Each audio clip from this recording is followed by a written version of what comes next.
Hi hello ನಮಸ್ಕಾರ. ನಾನು ನಿಮ್ಮ ಗಂಗಚುಪ್ಪಿ. ಇವತ್ತು ನನಗೆ ಆರ್ಡರ್ ಬುಕ್ ಆಗಿದ್ದು 6 ನಾನ್ ಬ್ರೈಡಲ್ಸು. ನಾನು ಗಾಡಿ ಎತ್ಕೊಂಡು ಹೊರಟಿದ್ದು ತುರುವೇಕೆರೆ ಕಡೆಗೆ.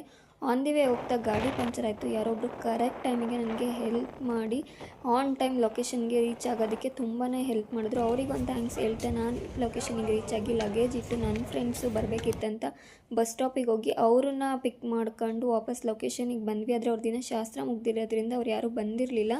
ಸೊ ಅಲ್ಲಿ ಸ್ಯಾರಿ ಪ್ರಿಪ್ಲೇಟಿಂಗ್ ಎಲ್ಲ ಮಾಡಿಕೊಂಡು ಟೈಮ್ ಜಾಸ್ತಿ ಇಲ್ದಿರೋದ್ರಿಂದ ನಾವು ಅದು ಬಿಫೋರ್ ವೀಡಿಯೋಸ್ ಆಗಲಿ ಮಧ್ಯೆ ಕ್ಲಿಪ್ಸ್ ಆಗಲಿ ತೊಗೊಳೋದಕ್ಕೆ ಅವರೆಲ್ಲ ರೆಡಿಯಾಗಿ ಹೋದ್ಮೇಲೆ ನಾವು ಕೂಡ ಊಟ ಮುಗಿಸ್ಕೊಂಡು ಬಂದ್ವಿ. ಅಷ್ಟೊತ್ತಿಗೆ ಅವರು ಕೂಡ ಫ್ರೀ ಆದರು. ಅವ್ರ ಹತ್ರ ಮಾತಾಡಿಕೊಂಡು ಫೋಟೋಸ್ ವೀಡಿಯೋಸ್ ಅಂತ ತೊಗೊಳೋದಕ್ಕೆ ಸ್ಟಾರ್ಟ್ ಮಾಡಿದ್ವಿ. ಈ ಸಿಸ್ಟರ್ಸಲ್ಲಿ ಒಂದು ಬೆಸ್ಟ್ ಬಾಂಡಿಂಗ್ ಅಂದರೆ ತುಂಬಾ ಯೂನಿಟ್ ಇತ್ತು. ಒಬ್ರಿಗೊಬ್ರಿಗೆ ಕಾಂಪ್ಲಿಮೆಂಟ್ ಮಾಡ್ಕೊತ ಸಪೋರ್ಟಿವ್ ಆಗಿದ್ದರು.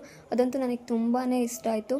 ಅವ್ರ ಹತ್ರ ಫೈನಲಿ ಒಂದು ರ್ಯಾಂಪ್ ವಾಕ್ ಕೂಡ ಮಾಡಿಸೋದು. ಆಲ್ರೆಡಿ ತುಂಬ ಟೈಮ್ ಆಗಿದ್ದರಿಂದ ನಾವು ಮತ್ತೆ ಮಲಗೋದು ಬೇಡ, ಮಾರ್ನಿಂಗ್ ಸೆಷನ್ ಸ್ಟಾರ್ಟ್ ಮಾಡ್ಕೊಂಬಿಡೋಣ ಅಂತ ಹೇಳಿ ಅಲ್ಲೇ ಸ್ವಲ್ಪ ಹೊತ್ತು ಟೈಮ್ ಸ್ಪೆಂಡ್ ಮಾಡಿ ಮಾರ್ನಿಂಗ್ ಸೆಷನ್ಗೆಲ್ಲ ರೆಡಿ ಮಾಡ್ಕೊಂಡ್ವಿ. ಅವರಿಗೂ ಕೂಡ ಹೇಳಿದ್ವಿ ನಮಗೆ ಇನ್ನೊಂದು ಆರ್ಡರ್ ಇದೆ, ನಾವು ಹೋಗ್ಬೇಕಂತ ಹೇಳಿ. ಅವರು ಕೂಡ ಅಷ್ಟೇ ಕೋಪ್ರೇಟಿವ್ ಆಗಿ ಬೇಗನೆ ಬಂದು ರೆಡಿ ಆದರು. ಅವ್ರದ್ದು ಯಾವುದೇ ಬಿಫೋರ್ ವೀಡಿಯೋಸ್ ಆಗಲಿ ಯಾವುದೇ ಥರ ಕ್ಲಿಪ್ಸ್ನ ತೊಗೊಳೋದಕ್ಕಾಗದೇ ಇರೋದ್ರಿಂದ ಈ ಥರ ಔಟ್ಫುಟ್ಟು ಫೋಟೋಸ್ ಅಪ್ಲೋಡ್ ಮಾಡಿದ್ದೀನಿ. ಇವರಿಗೆಲ್ಲ ಮುಗಿಸ್ಕೊಟ್ಟು ನಾನು ನೆಕ್ಸ್ಟ್ ಲೊಕೇಶನ್ನ ಆನ್ ಟೈಮ್ ರೀಚ್ ಆಗಿ ಅವ್ರದ್ದು ಮೇಕಪ್ ಕೂಡ ಸ್ಟಾರ್ಟ್ ಮಾಡಿಕೊಂಡೆ. ಅವರ ಒಂದು ಔಟ್ಪುಟ್ ನೋಡ್ಬೋದು ಯಾವ ಥರ ಬಂದಿದೆ ಅಂತ. ಅವ್ರಿಗಂತೂ ತುಂಬಾ ಇಷ್ಟ ಆಯಿತು. ಇದಕ್ಕೂ ಮುಂಚೆ ನಾನು ಇವರಿಗೆ ಬೇಬಿ ಬಂಪ್ ಶೂಟ್ ಕೂಡ ಮಾಡಿಕೊಟ್ಟಿದ್ದೆ.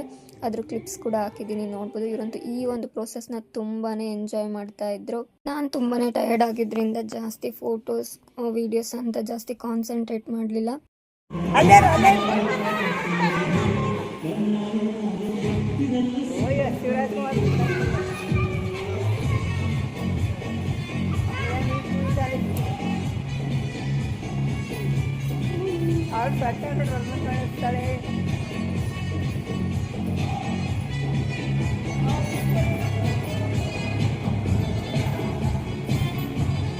ಎಷ್ಟು ಟಯರ್ಡ್ ಆಗಿದ್ರು ನಮಗೆ ಮ್ಯಾಟರ್ ಆಗೋದು ಕ್ಲೈಂಟ್ಸ್ ಹ್ಯಾಪಿ ಮತ್ತು ಅವರ ಒಂದು ರಿವ್ಯೂಸ್. ನನಗೆ ಒಳ್ಳೆ ರಿವ್ಯೂಸ್ ಸಿಕ್ಕಿದೆ. ಯಾರಿಗೆಲ್ಲ ಈ ವಿಡಿಯೋ ಇಷ್ಟ ಆಗಿದೆ ಲೈಕ್ ಮಾಡಿ, ಶೇರ್ ಮಾಡಿ, ಕಮೆಂಟ್ ಮಾಡಿ. Thanks for watching.